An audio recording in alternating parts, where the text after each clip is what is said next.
Är det grejt lysförhåll där? Det brukar fungera det mesta. Jag brukar ta det som det blir. Okej.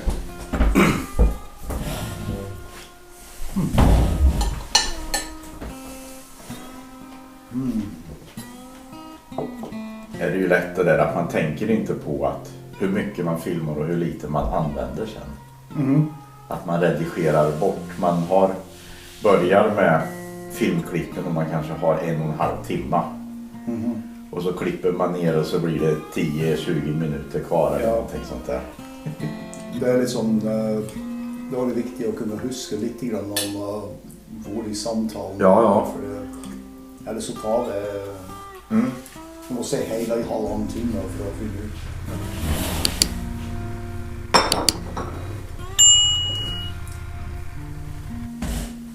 Vanligt pulver.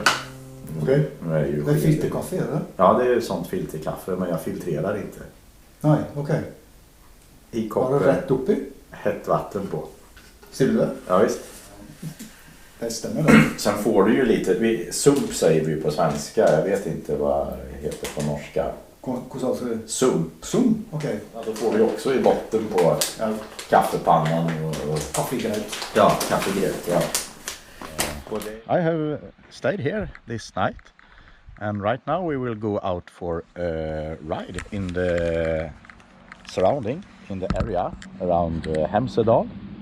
So I will stay one more night, and tomorrow I will proceed south, I think.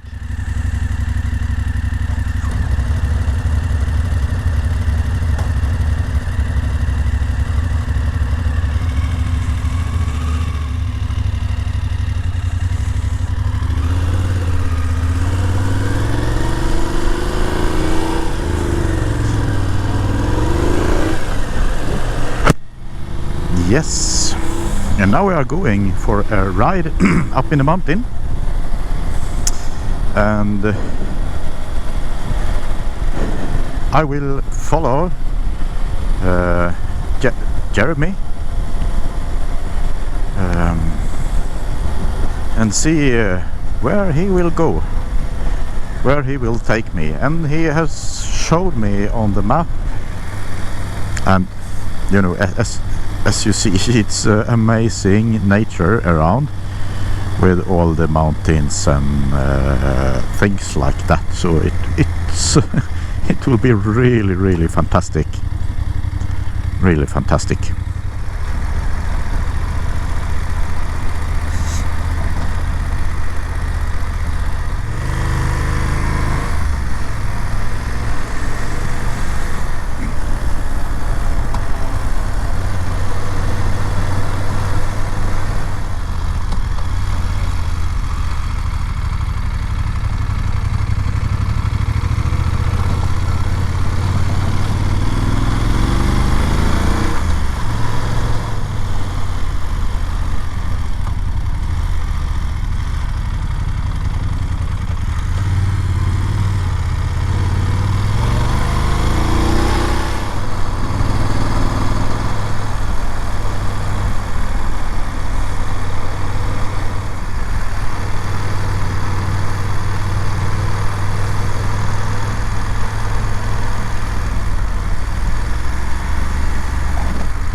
Look at this amazing view. We are in Hydalen in Norway, and look at this amazing view. You can see it's so fantastic. I really like this. It's and that's something with Norway that I mean, the country is beautiful in every direction. It doesn't matter where you go, where you are. You have those wonderful views all around. And of course, it's places in Norway that's not look like this, of course. But I mean, when riding in the mountain area in Norway, you have this amazing view, and there is not there is not a lot of places in Sweden where you have areas and views like this. It's not common in the way that it is in Norway, so it's so fantastic. I really like to be here. I really enjoy riding in Norway. Look at this fantastic, with that little river down in the valley. It's really look fantastic.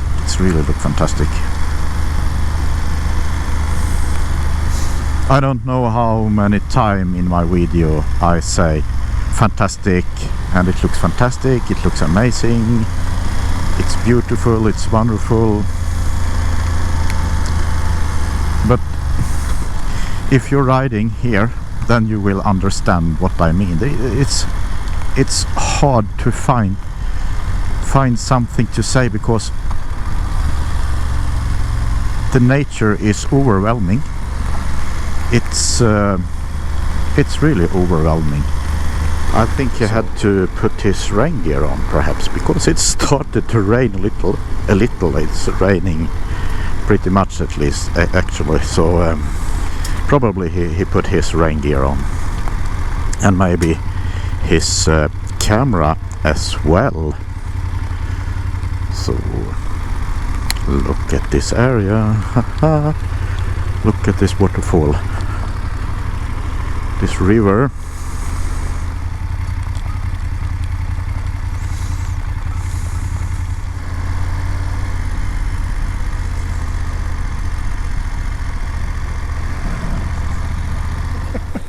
Nei, jeg skal fortelle deg at du ser det fjellet som stikker bak der, Ja. der i Valdres. Ja. Så litt lenger innpå her så er det noen støler fra Valdres. Ja. De kommer inn fra den siden fra Nøsen, Ja. så kommer det en veien, og så stopper det akkurat som her. Ja. Og så fra Vang så kommer en lang vei inn fra Smådalen, og så stopper det. Og det er ca. 2 kilometer avstand mellom. Ja, mellan vägarna. Så du får ikke kjørt gjennom veien. Nej. Men det var en helårs bosetning her. Den var en del sånne gamle historier om det. Ja. Og det var en som bodde her, som var kjent for å være liksom en sånn kjeltring. Han stjal fra folk. Jaha. Så han var litt sånn men han hadde en skatt.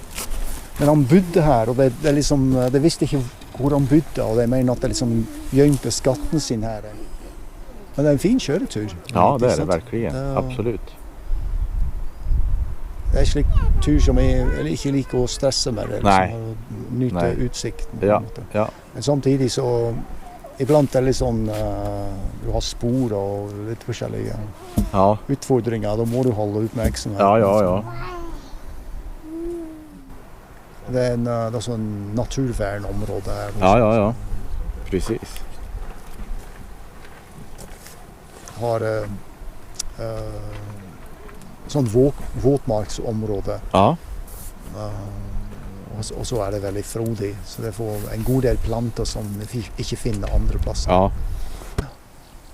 Men som jeg sier, å ha tamrein på denne siden, og på den andre siden av riksveien så har du villrein her. Ja.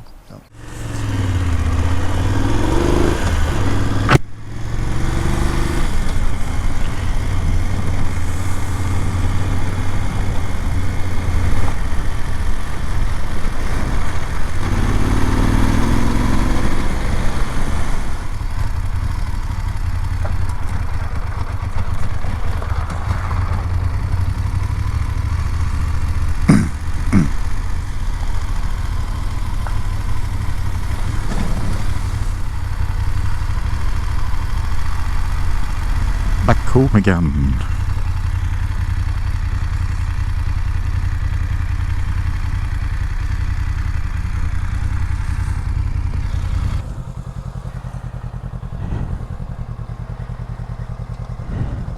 You're riding in someone's living room. Yes, you are.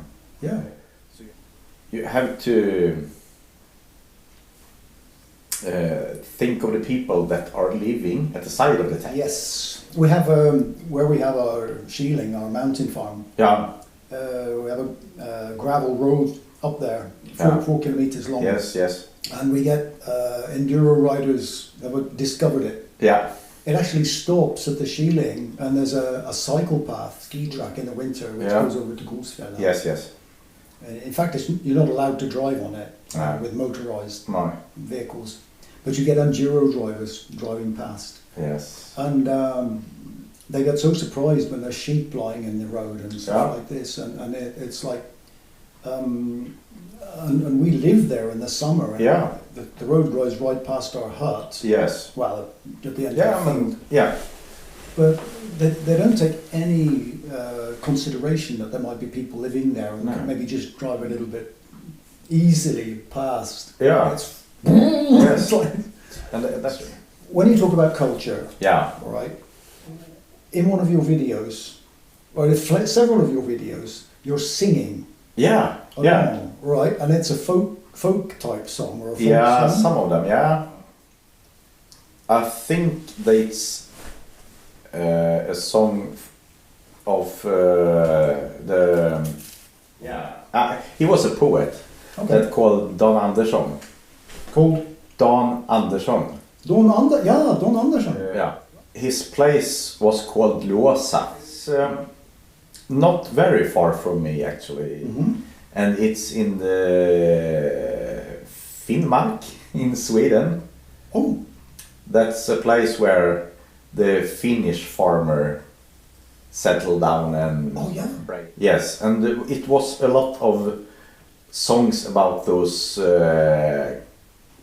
charcoal stacks and things like that. Yeah. Okay. So I guess that's the song that you have heard in some of my videos. Jag väntar vid min mila medan timmarna lida, medan dagarna vandra och nätterna gå. Jag väntar på en kvinna från färdvägar vida, den käraste med ögonblå. Hey. That's some of the song. There's a lot of ironworks, sort of traditional going back. So this goes back to the Middle Ages, these ironworks, or? I'm not really sure that's that long. The era with all those charcoal stacks and that job dates from the late 1800 and early 1900. So sort of like when the Industrial Revolution is coming. Yeah. There's still quite a craft, a handwork. It's not. Yeah, it's totally automated. No, it's not. It's a lot of handwork at that time. I mean, it's the iron industry for Sweden was almost like the oil for Norway. Right. Yeah. Last summer, drove over these mountains. You come down to Hol. Yeah. And I came up to a junction there onto the main road, and there were two guys with adventure bikes there, looking at the map. They were from Austria. Yeah. And I said, I live in this area. So what are you wondering about? Do you have any kind of question about something, or you have a problem? They said, no, we're just looking for a campsite. Yeah. So I said, and I saw they had tents. Yeah. And they had sleeping bags and everything. And I said, you can camp anywhere in Norway. And then they said, well, they didn't really know that. Yeah. They didn't really know what I was talking about. And I was trying to say, well, you can drive up here and there's water by the river and you can find a place that you can stay there. So, I'm not sure about the farmers and the landowners. It's okay. Yeah, well, I know, we'll find a camping place. Yeah, but then you also have in Sweden, you can pick berries. Yeah. Freely, blueberries, lingonberry, cloudberries, not strawberries, of course. Well, you get wild strawberries. Wild strawberries, but not not the cultivated. No. Well, fair enough. But you can't pick hazelnuts. Hazelnuts? No. Really? It's not allowed to pick hazelnuts in the allemansrätt. Okay, that's interesting. And also there was, in the old system, the farmer was obligated to have hay or food for horses Right. along the roads. Yeah, right. So that when those working, post or soldiers or the one that should ride through an area Government should be authorities. able to get food for the horses and things like that. Right. That was a bit the same here. In Hemsedal you have the old King's Road that goes through Yeah. here. And there were posting stations at regular intervals. Yeah. And the posting stations would provide, you could stay overnight there, or you could get hay for your horses, or you get other horses. Yeah, exactly. exactly. And stuff. Yeah. But each farmer had a certain, almost like a tax, if you like. They had to give a certain amount of hay to these places, or a certain amount of milk, or a certain amount of, so they had privileges, these posting stations. Yeah. There. So Today it's strange to think about things like that, but to make it work back in the day. Yeah. You had to have that type of system. Sure. Everything has evolved from a different type of system or. Sure. It's quite interesting though, because you take that system back again. They call it in the North American native Indians. They would talk about the gift. Yeah. You receive things and you give things. Yeah. And giving things is very important, because then you create a kind of vacuum for that things can come to you. Yeah. But if you just keep them like this, then you just go like. You can't get anything more today. Yeah. I mean, today we have maybe the most happy and beautiful country in the world. But yeah, right. Maybe not the richest, not even Norway, but. Well, if you say the richest, which is it? Who's rich? Is it the people who have lots of money, or is it the? In some way, I will say that the Swedes and Norwegian are the richest people in the world. Sure. Yeah. But not in money. I see it in the quality of life. Yeah. Generally speaking, it's like that's probably the most important thing, I think. Yeah. That was the man Motor Norge and me talked about, that we are so happy here that we are living in a free country. We can take our motorbike and ride out. Yeah. Put up a tent, sleep wherever we want, and no one is shooting at us. Oh, you'd say no one's shooting at us. People might think that's extreme, but we had a meditation retreat here some years ago. Yeah. And there was a couple, Teresa and what was the guy's name? Yeah.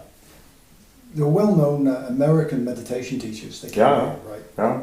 And Teresa was saying, just before she came here, they were down in one of the southern states in the US. They're from the US, both of them. And she was out walking along a green lane, and there were some berries. So she started picking berries, and someone started shooting at her. One of my friends she's actually a meditation teacher, she's also a psychotherapist. Yeah. Because she's an American and she lives in America. Yeah. Some of her clients are very, very wealthy. Yeah. And they have big trauma problems, anxiety and stuff. Yeah. And one of the biggest fears that they have is they're going to lose their money. Yeah. It's like, they've got all this money, they can buying Yeah. amazing things, and it's like It's so true. And you know what was it? Janis Joplin. yeah. That thing about the freedom is to have nothing left to lose.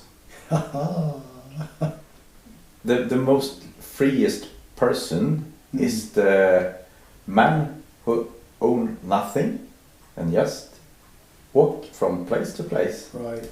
Yeah. He can't lose anything. He don't have to be afraid. He can't be robbed because he have nothing that someone can steal from him. Yeah. Yeah. You know, it's amazing. Talking to someone like you, talking about Janis Joplin, who I grew up with, it was like, who else do they know? Does anyone else out there know about Janis Joplin? But it's really true. Yeah. So I think that a lot of people, both young and older, have a really dark vision of the future. Yeah. And we have all types of environmental anxiety and a lot of trauma. Yeah. Basically. So we are filling our souls with negative energy inside. We're filling our souls with negative energy. Or that was very concise. That was I really like. Well, I don't. Yeah, I understand. And then when I go to the shop, I see all the headlines on the main papers. Yeah. And nearly every day, it's all about fear and excitement. Yeah. You know, it's when do you see something that was like amazingly compassionate and wonderful? It was like good and righteous and stuff on the front page. Yeah. No, that not sell anything. So you monetize on other people's fear. Right. And it's become a kind of like accepted. Yeah. So you don't really. It's just invisible. You don't see that. No, you don't. No, it's the normal way. But I also used to say that because something is normal doesn't mean it's right. You know, it's just amazing. I'm really impressed. Yeah, it's a lot of things that we do that's really common to do. It's normal to do, but it doesn't right. It's how we treat other people, how men treat women, a lot of things. Right is what's natural. Right? Yeah. Because then it kind of like flows with nature and the universe or whatever. Yeah. I love that. It was just like someone else had the same insight.